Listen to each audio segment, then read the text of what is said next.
Dito sa abroad mga kabayan, may mga kabayan din tayo dito, hindi naman siya lahat. May mga kabayan din tayo dito na talagang manluloko. Yung tipong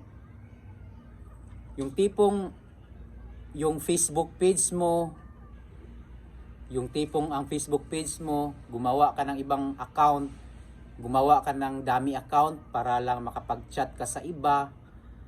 Kahit walang picture na nilalagay mo sa profile picture mo, kahit post mo wala, mga cartoons katulad nitong nag-comment sa akin. Iwan ko lang kung maniwala lang ako sa kanya pag mapalitan yung profile picture niya.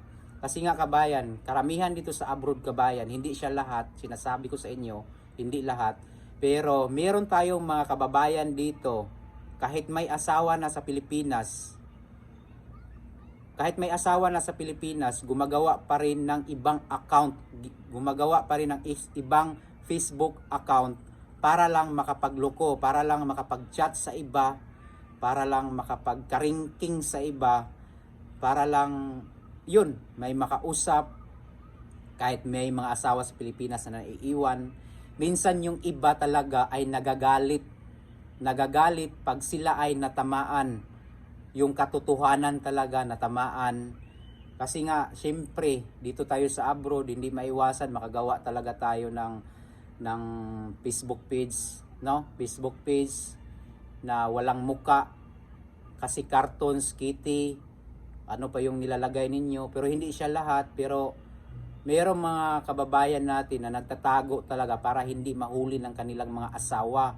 Ang ginagawa nila, gumagawa sila ng mga account, dummy account, para makapag-chat sila sa mga kababayan natin, para karingking, para may majuwa sila, meron silang makabit, no? Kasi karamihan sa iba na magre-react sa aking video, dati pa kasi ito kabayan, yung naggumawa ako ng ibang channel, marami talagang nagre-react kabayan. Minsan sasabihin na hindi lahat, kahit sinasabi ko naman na hindi lahat, pero meron pa rin mga kababayan natin na magre-react talaga sa mga video na gagawin ko. Kasi nga naiigo sila kabayan, naiigo yung damdamin nila, kasi nga gumagawa sila ng masama dito. Kaya kabayan, iwasan ninyo ng gumawa, makapagrelasyon sa ibang tao, kasi minsan nasasaktan din natin sila, or nasasaktan natin yung mga partner nila na naiwan sa Pilipinas. Kasi yung iba pumunta dito sa abroad para magtrabaho, pagkatapos ng kontrata umuwi sa kanyang kinakasama, hindi umuwi doon sa kanyang asawa. Yun kabayan ang katotohanan.